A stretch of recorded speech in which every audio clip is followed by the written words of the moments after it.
Bonjour à tous, bonjour à toutes. Bon, c'est moi qui fais le chapeau de nouveau aujourd'hui. Je porte le chapeau, même si je ne l'ai pas sur la tête.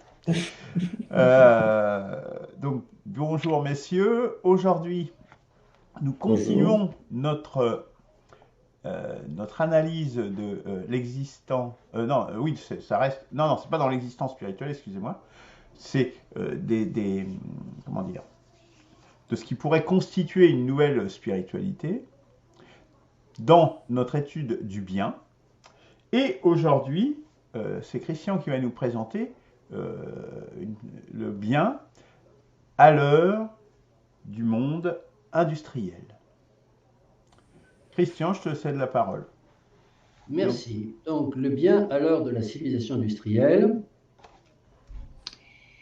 est-il différent, cette notion du bien, maintenant que depuis un petit peu moins de 2 siècles, nous sommes entrés dans l'asymptote vertigineuse de la croissance, est-il différent, aussi bien au niveau de la perception du particulier qu'au niveau de son acception dans la vie collective?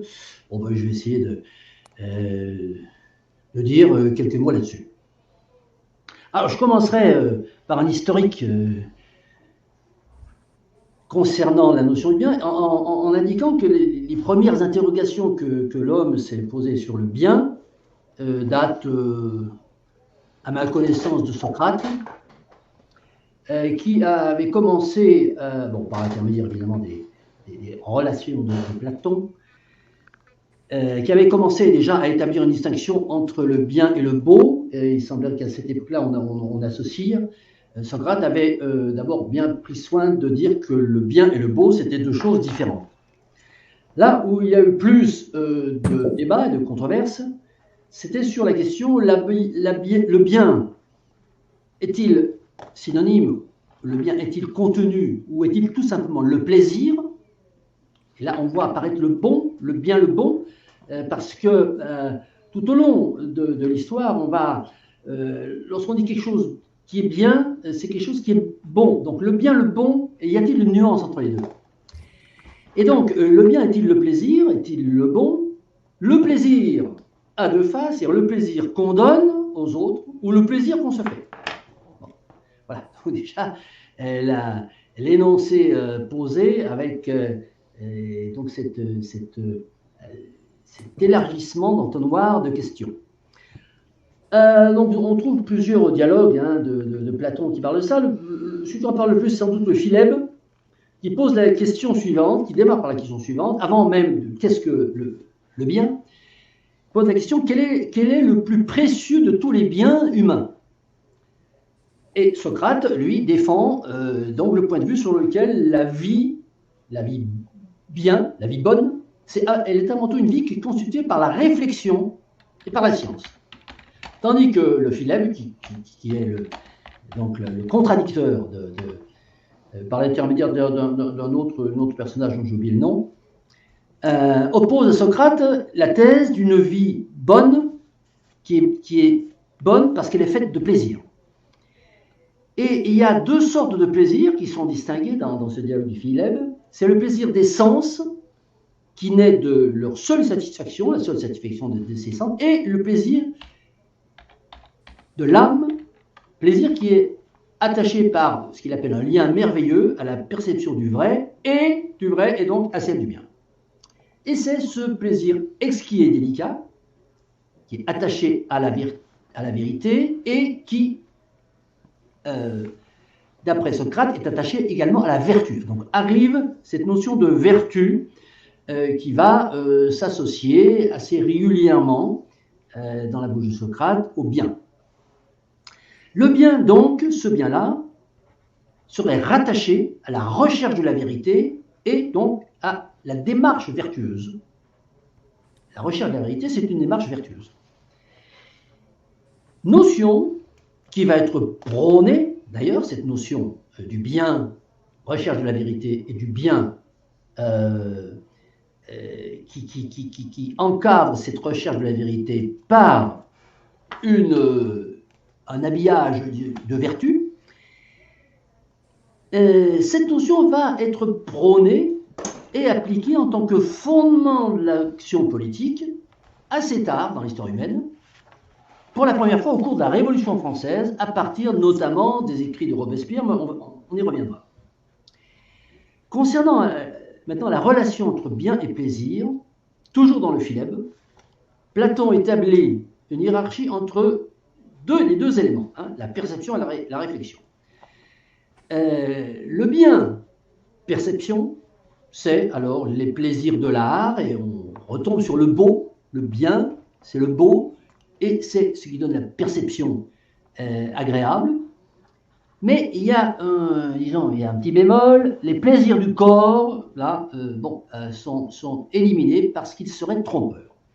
Alors, le deuxième pôle, qui ne nous intéresse plus, c'est le pôle de la réflexion, qui comporte 3 piliers. Le premier pilier, c'est l'intelligence et la sagesse, et là, on pense tout de suite à Spinoza, qui dit que l'homme sage, le sage est un homme libéré de tout préjugé et de toute passion, par l'usage constant de la raison pour la conduite de la vie. Usage constant de la raison et pas de l'émotion, c'est la sagesse et c'est le bien. Donc, le bien, sagesse, faire le bien serait donc être sage. Premier pilier. Deuxième pilier, les opinions, ce qu'il appelle les opinions droites. Et là, on retombe sur la vertu, Robespierre, Révolution française, les opinions droites et la science. Et la science, alors aussi bien les opinions droites nous amènent à la vertu, à l'habillage vertu de l'exercice du bien, et la science qui nous mène, cette fois, un peu à mon propos, on arrive à la vie moderne. Le bien, c'est la technologie. La technologie amène le bien, c'est-à-dire fait du bien à soi, fait du bien à soi et fait du bien aux autres aussi. Et puis le troisième pilier, c'est alors une idée assez nouvelle et intéressante, alors nouvelle pour l'époque, mais même aujourd'hui, je pense qu'elle est assez intéressante, c'est que le bien, c'est les plaisirs, mais purs, ce qu'il appelle les plaisirs purs, c'est-à-dire les plaisirs qui ne sont mêlés d'aucune douleur. Parce que, bon, je ne vais pas refaire le Philèbe, mais il explique que, il montre, disons, que tous les plaisirs n'émergent en tant que plaisir. Généralement, ils sont accompagnés d'une douleur. Et le plaisir maîtrise ou annule la douleur et ça devient un plaisir. Et quels sont-ils ces plaisirs qui ne sont par définition mêlés d'aucune douleur? Eh bien, ce sont les plaisirs de la connaissance. Et donc là, l'idée, la troisième idée, c'est se faire du bien, ou faire du bien, c'est acquérir de la connaissance. Donc, thèse de Socrate, de Platon, le bien est dans la sagesse. Le bien réside dans la sagesse. Avec la définition suivante, je cite, la sagesse, l'intellect, la mémoire et tout ce qui leur est apparenté, opinion droite et raisonnement vrai, ont plus de prix et de valeur que le plaisir pour tous les êtres capables d'y participer et sont, dans le présent et dans l'avenir, tout ce qu'il y a de plus avantageux. Donc, on a bien un affrontement de deux thèses qu'on va retrouver tout au long de l'histoire. C'est l'une qui prône la jouissance comme disposition et condition de l'âme qui assure la vie heureuse, donc le bien, pour les autres et pour soi-même. Et là, c'est très précisément la doctrine de la civilisation industrielle. Je pense notamment à mon ami Paul Ariès qui dit le capitalisme donne à jouir, mais je ne suis pas sûr que cette jouissance soit de bonne qualité. Donc, quantitativement, oui, les quantités de jouissance produites par la civilisation industrielle sont très importantes.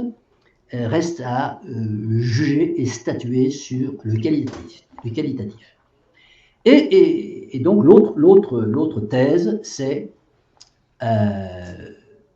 prôner la sagesse comme chemin du bien. Mais Socrate nous alerte sur une dérive grave. Il dit que les conceptions, il dit qu'il y a souvent et presque automatiquement des conceptions erronées du bien qui risquent de nous maintenir dans les apparences du bien.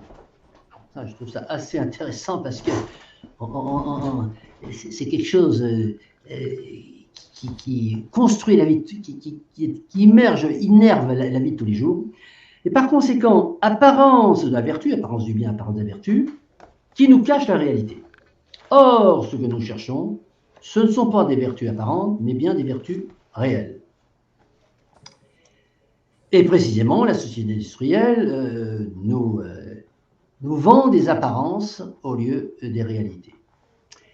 Et Socrate conclut, donc là on arrive petit à petit à la translation politique de toute cette affaire du bien, cette notion du bien.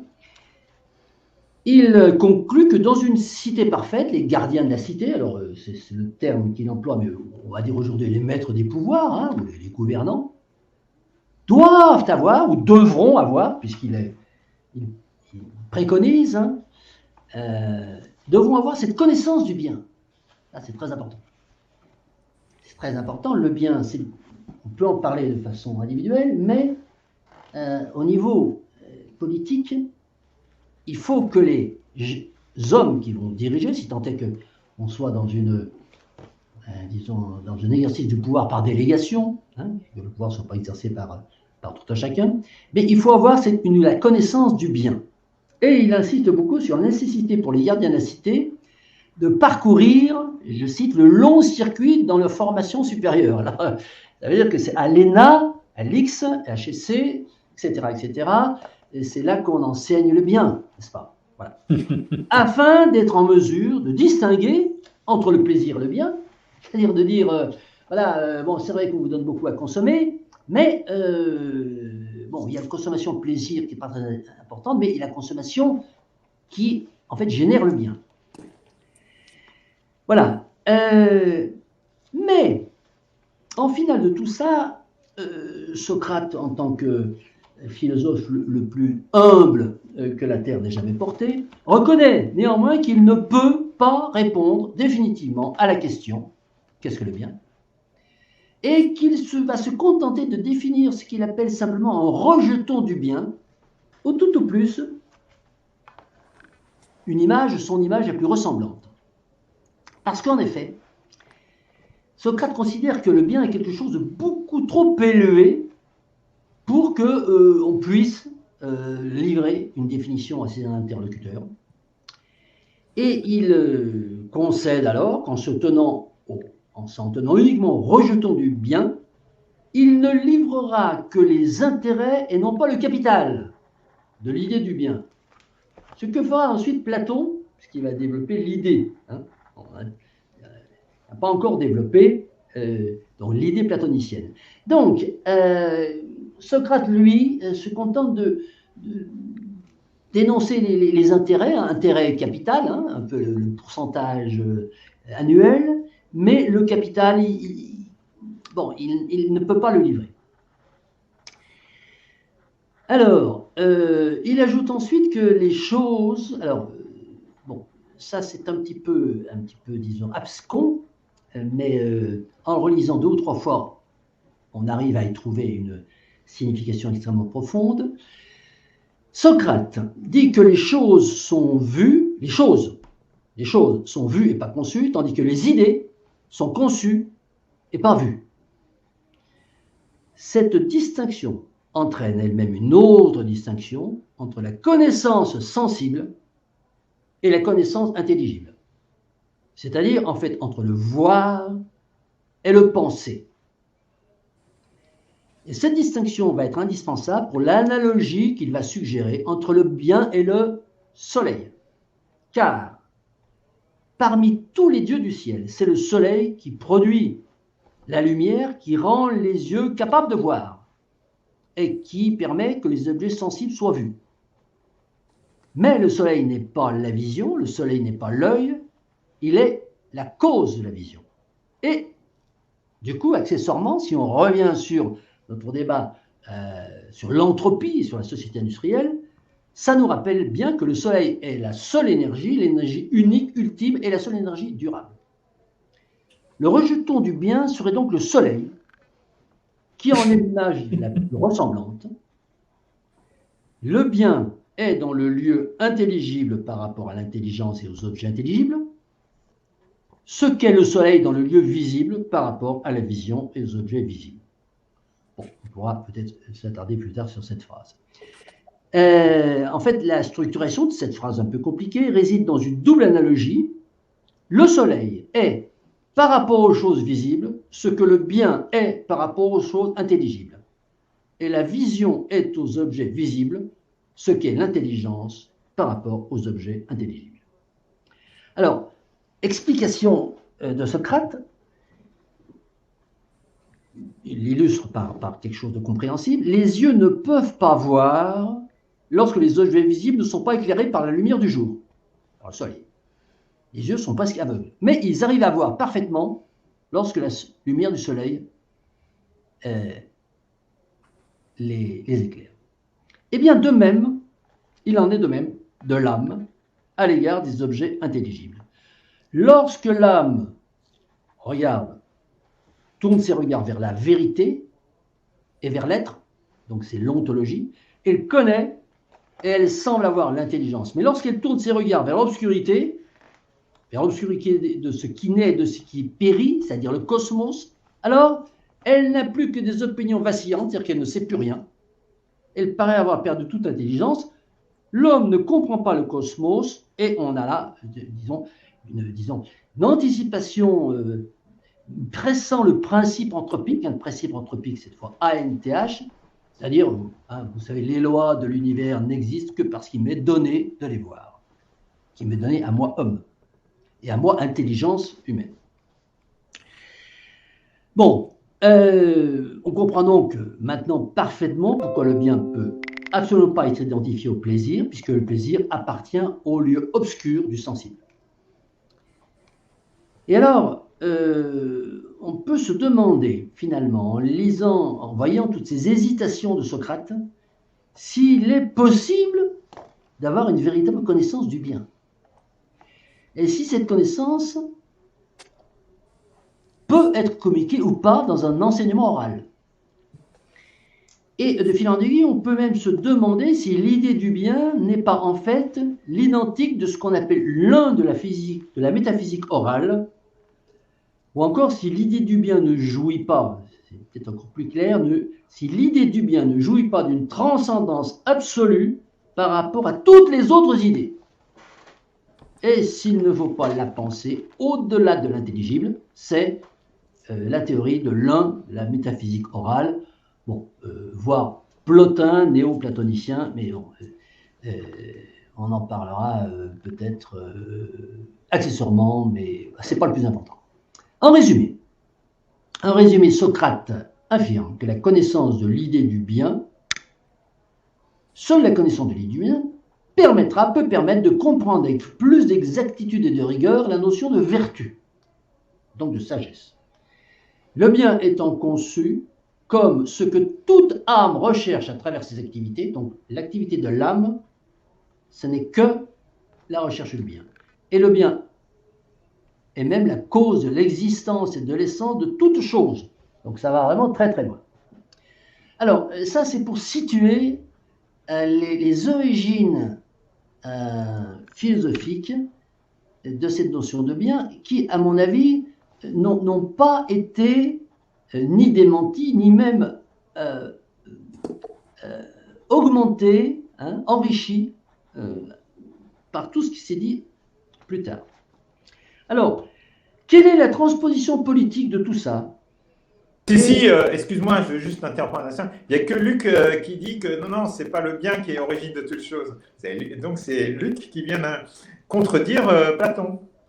C'est pour te taquiner. Mais... En toute modestie, je suis d'accord avec Eberhard. Il n'y a que toi. Alors, je ne sais pas s'il n'y a que moi, mais en tout cas, je fais partie de cela. En tout cas. Bravo, c'est bien, ça permet les débats. Ah ben, absolument. Alors, après cet énoncé, cet état des lieux théorique, comment est-ce qu'on peut voir la transposition politique de tout ça et du coup son aboutissement, comment ça aboutit dans la société industrielle croissanciste actuelle? Ce questionnement sur le bien va passer historiquement du particulier au collectif avec le christianisme. Alors, le christianisme qui va démarrer, on peut le situer en 313 après Jésus-Christ, quand l'empereur Constantin met fin à la persécution, autorise le christianisme, et à la fin de ce IVe siècle, le christianisme devient la religion officielle de l'Empire romain. Et donc, la gestion du bien devient un monopole de l'Église. Tant sur le plan individuel, l'Église dit à chaque individu ce qu'est le bien, que sur le plan politique, puisqu'elle dicte aux rois leur bonne conduite. Alors, ça, c'est le monde occidental, hein, parce que après, je n'ai pas assez de culture pour savoir ce qui s'est passé en dehors du monde occidental. Alors, moi, je ne vais parler que du monde occidental. Et ça va durer quand même 15 siècles, jusqu'aux révolutions du XVIIIe siècle, et notamment la révolution française de 1789, qui va transférer ce monopole du bien à quelqu'un d'autre. Parce qu'à partir de là, bascule radicale, c'est l'État laïque qui devient gestionnaire, qui devient guide du bien pour la collectivité. L'Église ou les Églises, conservant néanmoins la gestion particulière des individus, quoique ce domaine réservé va tendre de plus en plus avec le temps à être empiété par l'État, qui va progressivement dicter la conduite du bien aux individus, un par un, par l'intermédiaire des constitutions et des lois. Alors, on pourrait parler pendant des heures là-dessus. Je me contenterai pour illustrer la chose, de parler du dernier stigmate en date de cette évolution, en l'espèce de la notion de conduite citoyenne.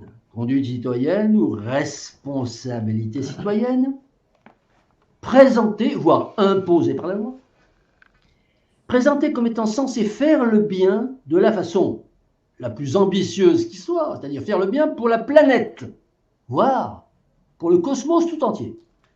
Hein? Donc aujourd'hui, l'État dit ce qu'est le bien pour le cosmos. Et l'expression la plus aboutie de ce degré de suffisance et d'orgueil incommensurable atteint par la société industrielle croissanciste, qui pense avoir définitivement acquis la connaissance absolue de la notion de bien, au point de ne pas accepter de la mettre, cette notion, en débat, c'est le monolithe de l'intérêt général. L'intérêt général, notion flottante s'imposant d'elle-même, qu'on n'a pas à démontrer. Et donc, par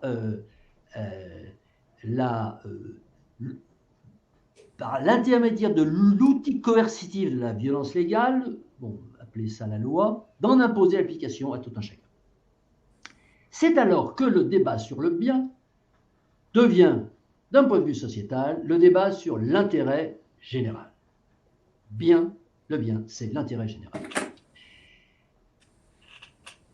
Alors, en France, bon, ça n'est pas anodin parce que nous, je dis nous, Luc et moi qui faisons quand même un petit peu de droit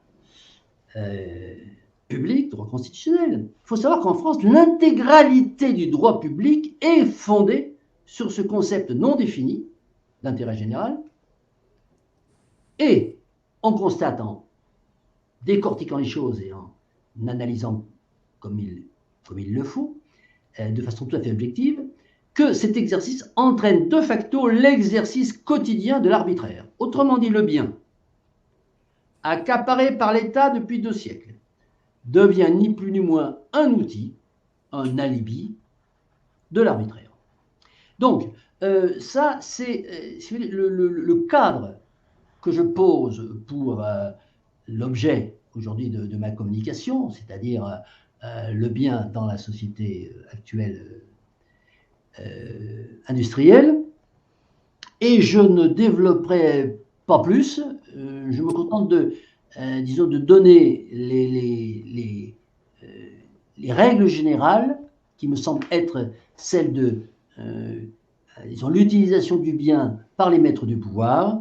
Je vais donner un petit exemple, mais je vous laisse ensuite méditer ou infirmer ou confirmer ou contredire cette vision des choses. Je vous remercie. Merci beaucoup, Christian. Je vois Claude qui applaudit. Eh bien, Claude, puisque tu applaudis, réagis le premier. Donc, je suis toujours assez épaté par les présentations de Christian. Je trouve qu'elles sont. Il a une capacité à synthétiser, à clarifier les choses qui est impressionnante, voilà, de mon point de vue. Oui, alors, bon, moi, je vais peut-être enfoncer toujours un peu le même clou, entre guillemets, parce que j'en parle aussi un peu dans dans les échanges qu'on a par écrit.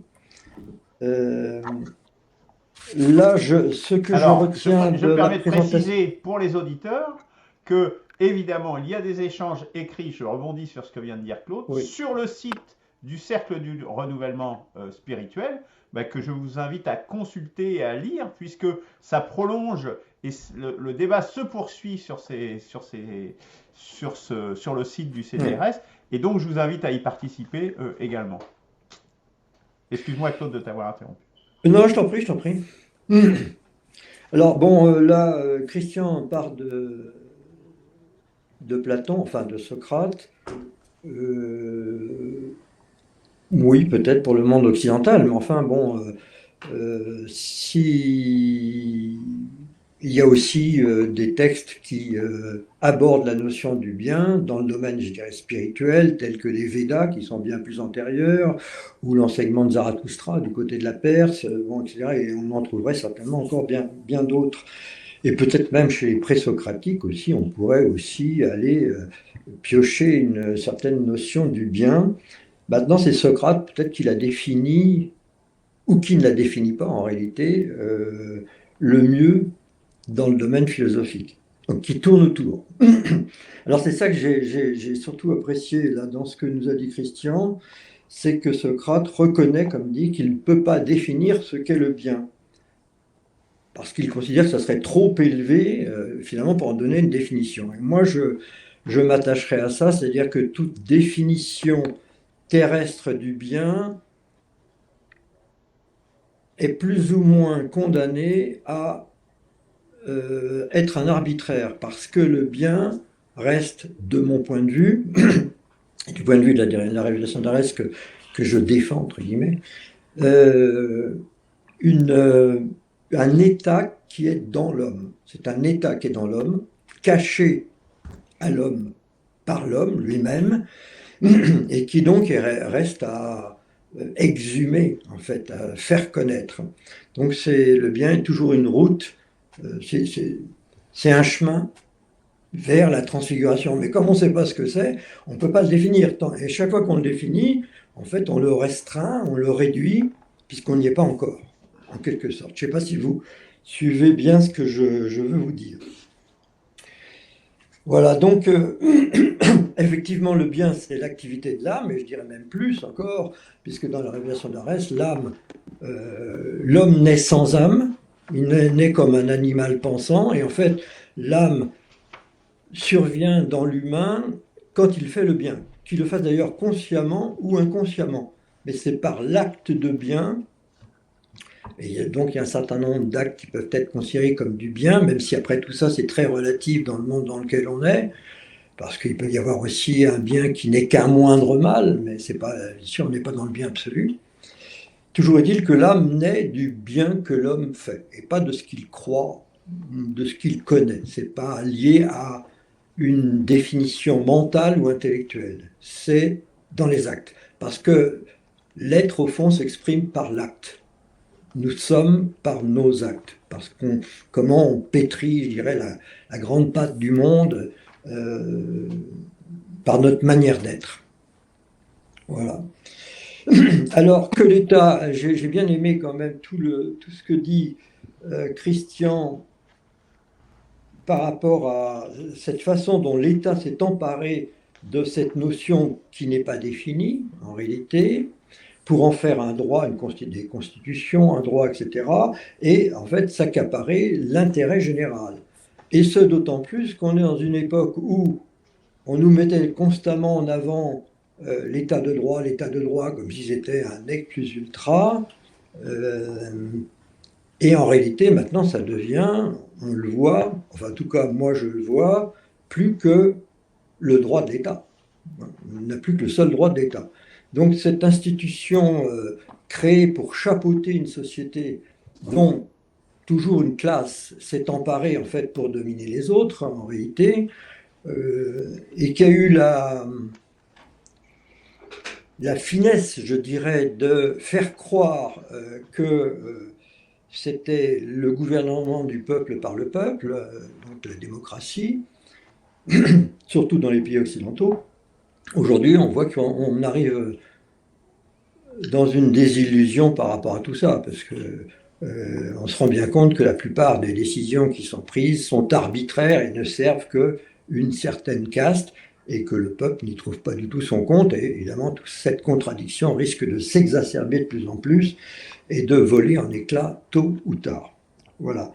Donc, le bien en tant qu'alibi de l'arbitraire de l'État, oui, bravo, tout à fait. Et alors après, ça repose la question de comment se gouverner, ou vivre ensemble de toute la société, tant que ce bien, au fond, qui est au fond de nous, n'est toujours pas là. Donc il y a toute une phase de transition, mais il faudrait toujours se garder justement de dogmatiser, de figer, de définir pour laisser la place à une dynamique qui est une dynamique existentielle qu'il faut relancer dans l'homme. Voilà. Donc toutes les formes de gouvernance, les formes politiques en général, devraient tenir compte de cela. Pour Socrate, au fond, les dirigeants aussi auraient dû faire des écoles, entre guillemets, de vertu. Bon, mais en fait, l'école de vertu, elle n'existe pas. Il ne peut pas y avoir d'école à ce niveau-là. C'est en fait l'apprentissage qu'on a sur la vie et les propres choix qu'on fait petit à petit et qui nous ouvrent les yeux sur le monde et l'existence. Mais je suis persuadé, bien entendu, que des gens qui gèrent la vie collective, la vie de la cité, puisque c'est le sens du mot politique au départ, devraient être par définition et par excellence des vertueux. Et de nos jours, force est de constater que c'est quasiment tout le contraire. Voilà, pour ma part. En tout cas, merci Christian. Moi, j'ai bien aimé cet exposé. Merci à toi, Claude, de cette intervention. Eberhard, est-ce que tu veux poursuivre? D'abord, moi j'ai déjà bien des idées, mais si tu as déjà fait donc. Ah, c'est comme tu veux. Oui, honneur à toi. Alors, je vais commencer par une première chose. J'ai trouvé quand même les rappels de la pensée de Socrate et de Platon sur la sagesse et ses relations avec le bien étaient fort utiles. Je dirais que je m'attendais quand même à ce qu'on ait plus un éclairage justement par rapport au monde moderne,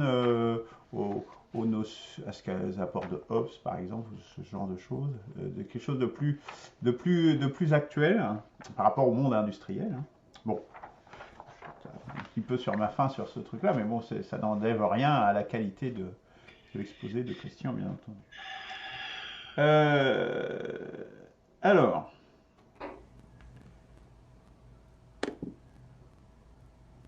Depuis Socrate, dis-tu, rien de nouveau sur le bien. Bon, je souscris à l'intervention de Eberhard. Il y a au moins ce que j'ai exposé il n'y a pas si longtemps sur justement le bien. C'était l'émission précédente ici qui faisait suite également à l'émission commune sur la négantropie. Mais toute modestie mise à part, je dirais, il a raison, Eberhard, oui, effectivement, il y a une nouvelle, peut-être nouvelle définition du bien. Bon, nouvelle, je ne suis pas si sûr que ça, mais je dirais qu'elle est réactualisée et ça donne une autre dimension. Mais il n'y a pas que moi. Enfin, on peut prendre les philosophes du Tao, on peut prendre Épicure, qui est si rarement cité, pourtant un des philosophes grecs les plus importants, mais rarement cité puisque tous ces textes ont été détruits quand même. Ils ont été effacés justement par la chrétienté.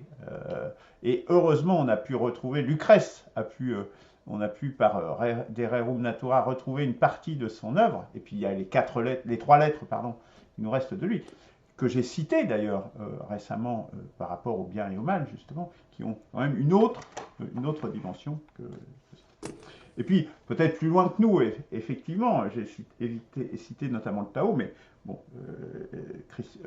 Claude a aussi évoqué le Veda ou Zoroastre.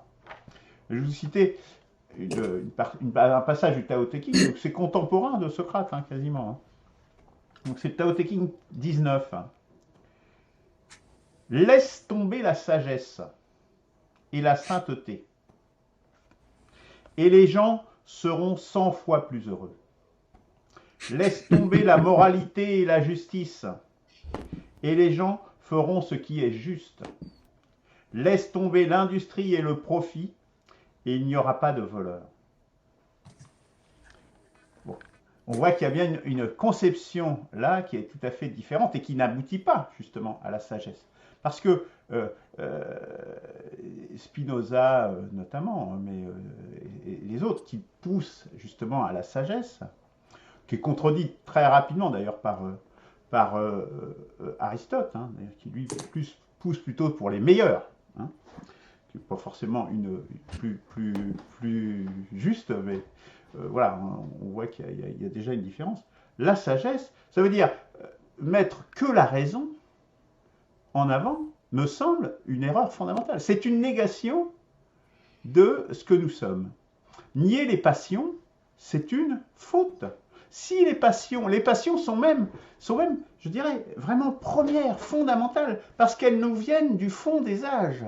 C'est un peu comme les industriels, et d'ailleurs ce n'est pas un hasard si les industriels s'appuient justement sur les philosophes et toute cette phase de progrès, et pas simplement dans sa dernière période, je dirais, industrieuse, s'appuie sur ces philosophes.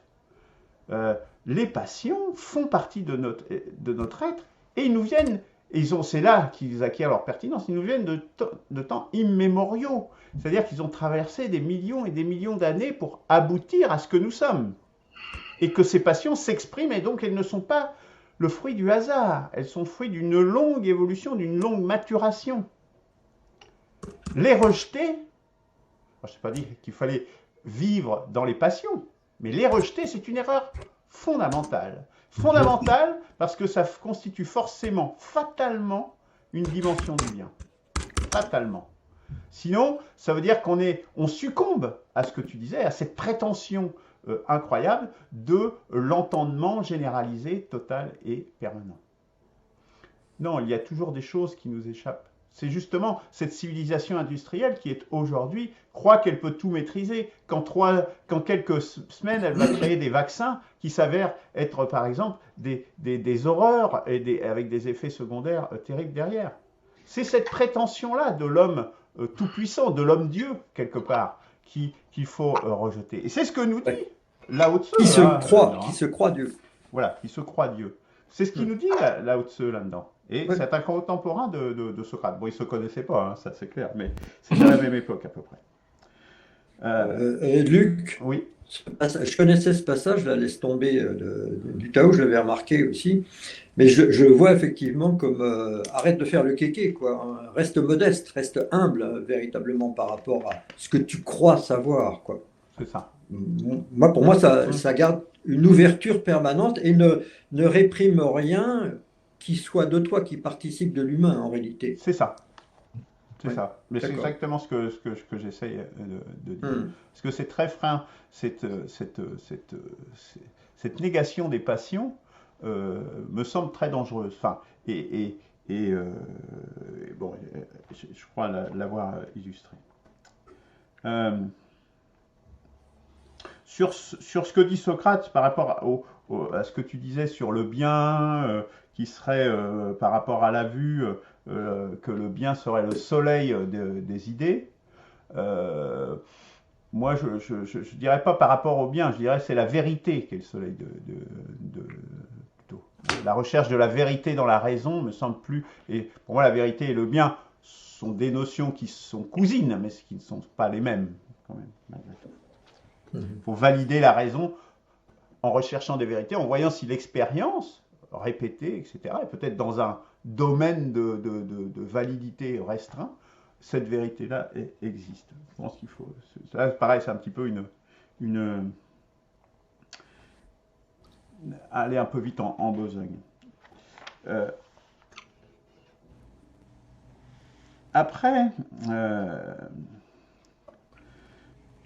par rapport, pour revenir à ce que je disais tout au début, sur le fait que sur la civilisation industrielle, plus précisément, je pense qu'aujourd'hui, enfin, certes, le bien est utilisé selon les lois. Enfin, faire la correspondance entre le bien et l'intérêt général, bon, c'est un petit peu tiré par les cheveux, mais il me semble quand même, parce que le bien aujourd'hui, il est évacué. Il est évacué complètement, comme le mal d'ailleurs. C'est d'ailleurs la disparition. Le diable a disparu avant Dieu. Il faut bien s'en rendre compte au XIXe siècle. Avant que Dieu soit mort, le diable est mort avant. Et ça, c'est très important. Et très tôt, dans la civilisation industrielle, dès Voltaire, dès Rousseau, les transgressions sont déjà là. Elles sont déjà très prégnantes, très valorisées, je dirais. Pas Rousseau, hein, désolé. Si, par sa vie de Rousseau. Peut-être pas par ses dires, mais par sa vie, oui. Enfin, il a quand même abandonné ses enfants. Hein. Non, je ne suis pas d'accord avec toi, mais ça bon, bref. Occasion d'un autre sujet. Un autre sujet. Donc, aujourd'hui, le bien, la notion de bien est complètement évacuée. Bah, c'est le fameux fou là qui se prétend philosophe, qui a écrit le bien par-delà le bien et le mal, justement.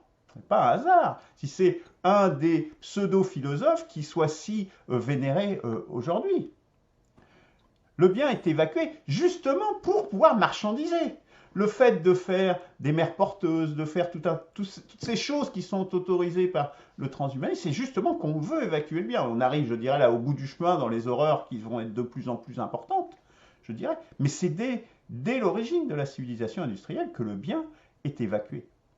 Et en commençant déjà par le mal, parce que c'était plus facile d'évacuer le mal en premier. Voilà. J'en reste là pour cette critique, ma foi, assez caustique. Je m'en excuse, Christian.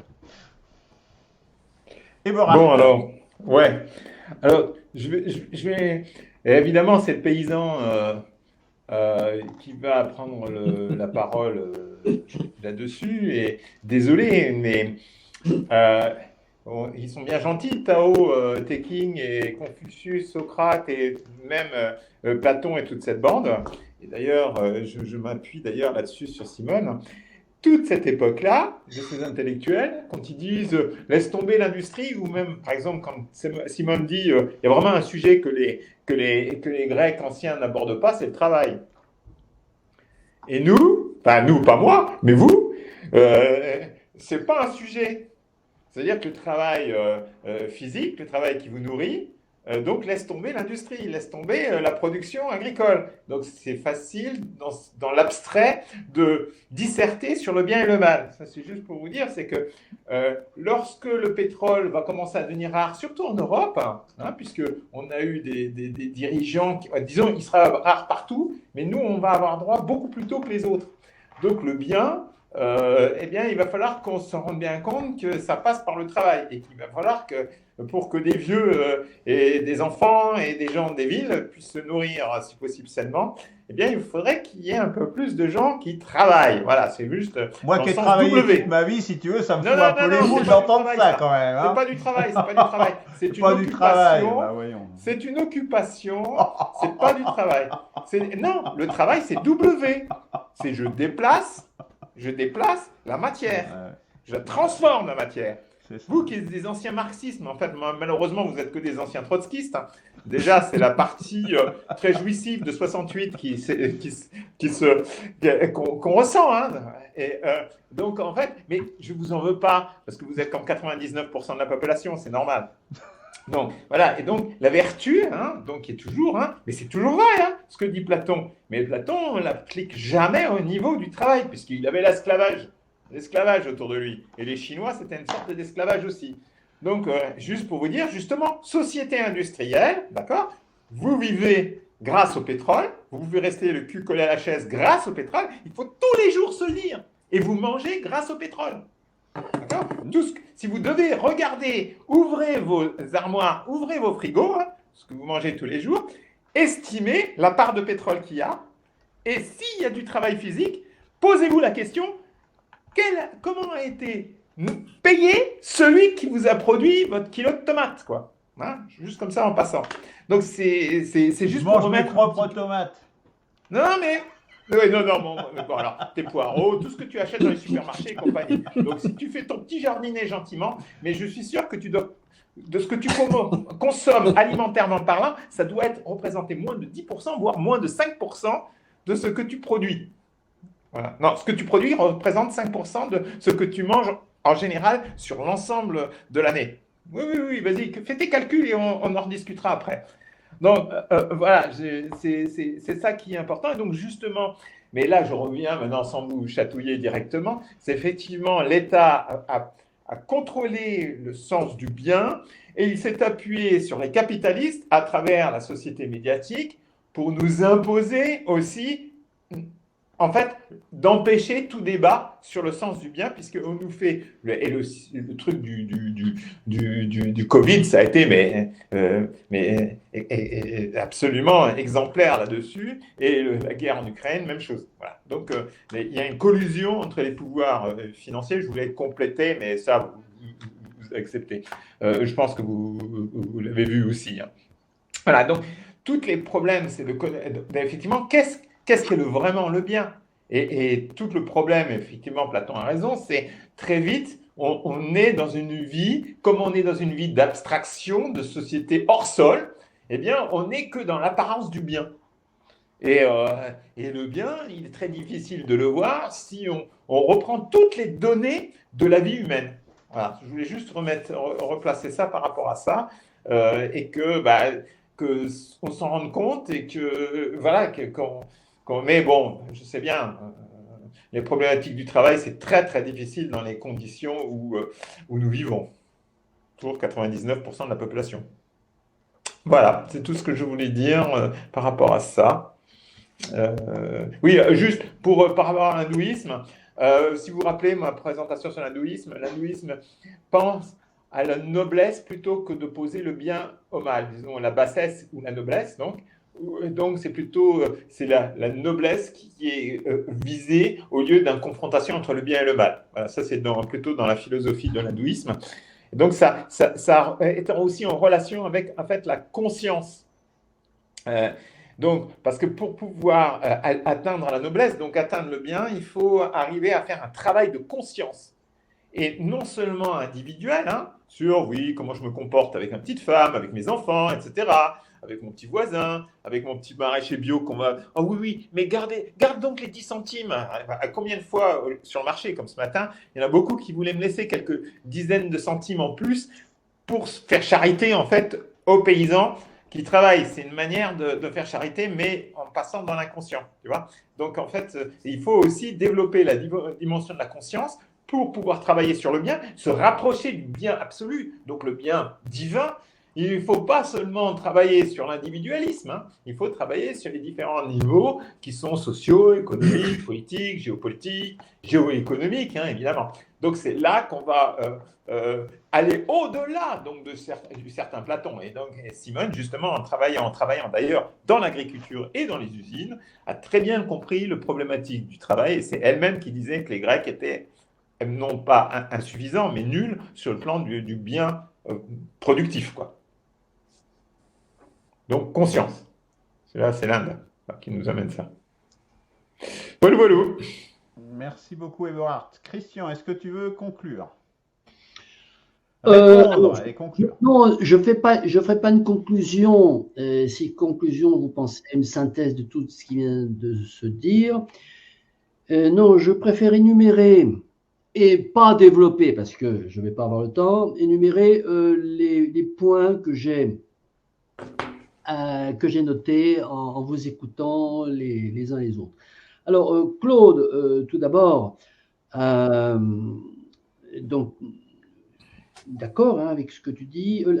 Alors, je voudrais renchérir un peu sur l'impérialisme, puisque vous l'avez bien compris que je suis parti de Platon, des idées théoriques, et ensuite je me suis intéressé à l'application du bien dans la sphère collective. Bon. Et donc, je tiens à souligner cette notion d'impérialisme du bien que j'aurais peut-être dû citer, impérialisme du bien qui débouche sur son antithèse qui est le négationnisme. C'est-à-dire qu'à partir du moment où le pouvoir a dit cela c'est bien, le débat d'une part est évacué, mais la contradiction de ce que le pouvoir a décidé comme devant être bien peut être taxé de négationnisme et peut être puni donc par la loi. Hein. Bon, je n'irai pas citer la loi sur le négationnisme Phébus-Picasso, je me contenterai d'évoquer toutes les tentatives de pénalisation, de criminalisation de la contestation du réchauffement climatique. Et je pense notamment à une ancienne ministre de l'Environnement, Madame Cécile Duflot, la regrettable Cécile Duflot, qui donc avait déposé quasiment un projet de loi pour pénaliser, au même titre que la loi Fabius-Guessot, ceux qui contestaient ou qui simplement étaient agnostiques sur la doxa du réchauffement climatique. Et donc, ce monopole du bien, c'est même quasiment le fondement et la légitimité du pouvoir actuel. C'est-à-dire que le pouvoir politique se légitime à partir du moment où il dit « j'exerce le bien ». On se souvient que Hobbes, parce qu'on m'a reproché de ne pas citer Hobbes, disait que le pouvoir politique se justifiait, se légitimisait parce qu'il protégeait les gens de la mort. Enfin, il les aidait à vivre plus longtemps. Et aujourd'hui, il se légitime parce qu'il dit « écoutez, chère population que j'administre, j'exerce le bien pour vous ». Concernant Luc, je ne dis pas Saint-Luc, hein, je dis Luc, eh bien, qui me reprochait de... C'est un tort, tu pourrais. Oui, je sais bien, j'assume mon insuffisance de ce point de vue-là. Donc, j'ai pas essayé de développer la notion actuelle du bien. Alors, oui, je l'ai dit d'ailleurs, j'ai dit, je m'en tiens là. Aujourd'hui, le bien, c'est l'intérêt général. Bon, et donc, voilà. Alors, les équations que tu mets en doute, tu dis que c'est un peu vite fait, quoi. Alors bon, là-dessus, je pense qu'il faut en débattre. Pour moi, c'est identique. Aujourd'hui, le bien politique, c'est l'intérêt général et le débat doit porter là-dessus. Il n'y a rien de plus qui a été dit depuis Socrate. Alors, j'ai pris aussi sur le bien. Alors, attention, Socrate, il n'a rien dit sur le bien. Il a dit, il y a peut-être ça, mais je ne sais pas. Bon, ils ont investigué toutes les contradictions, enfin toutes les interprétations, toutes les réflexions qu'il pouvait y avoir sur le bien, par l'intermédiaire de ses opposants, de ses contradicteurs. Et j'ai précisé que je ne pouvais parler que du monde occidental, bien entendu, parce que je n'ai pas la connaissance du reste. Et donc, effectivement, Tao, Confucius, je ne sais pas. Je parlais bien du monde occidental. Et je dis dans le monde occidental, il peut y avoir une conception du bien aujourd'hui qui est ceci ou qui est cela, mais en tout cas, tous les compartiments, il me semble-t-il, ça a été visité par Socrate. Spinoza nie les passions. Non. Spinoza n'est pas de négation des passions. Spinoza dit qu'il y a des passions, que c'est formidable les passions, que l'émotion c'est formidable, mais que la conduite, attention, il dit que la conduite d'un homme sage, c'est celui qui décide et qui agit sur la base de sa raison et pas de ses passions. Mais ça ne veut pas dire, qu'il dit que les passions, ça n'existe pas. Et voilà, donc il ne les nie pas. Mais effectivement, il dit que la sagesse, c'est j'agis en mettant les passions de côté. Voilà, alors, débat. Bon, le bien, le soleil, alors, je sais que tu répètes souvent ça, Luc, et bon, peut-être qu'un jour on en débatte. le bien aujourd'hui est évacué. Non. Aujourd'hui, les transgressions sont valorisées. Non. Alors, bon, on n'a pas le temps d'argumenter, mais sache que je ne suis pas d'accord avec toi.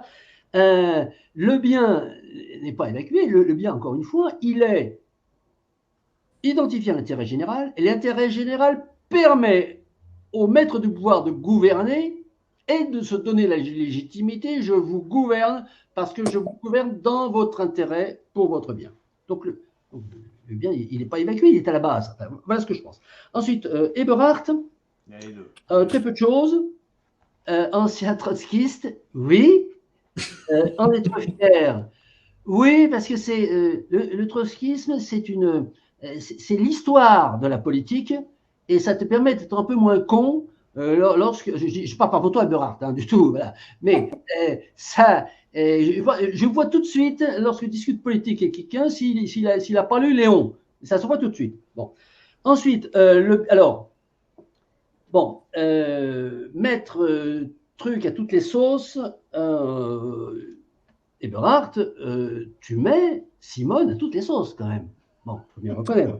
Et pour donc cette idée très intéressante de Simone, que le bien c'est le travail, bon ben là, alors, débat. J'ai pas dit le bien c'est le travail. Non, mais voilà. Ah oui, alors, bon, alors, C'est débat. d'intégrer la notion du travail dans la réflexion sur le bien. Alors, pour moi, la notion de travail. Alors, le travail, à travers les siècles, les Grecs avaient des esclaves. Oui, mais les Grecs, ils étaient dans une société artisanale. Le travail, c'était pas. Agricole aussi. Hein. Oui, absolument. C'était leurs esclaves qui les nourrissaient. Agricole et artisanale. On était dans une société primitive. Bon. Et les Chinois aussi.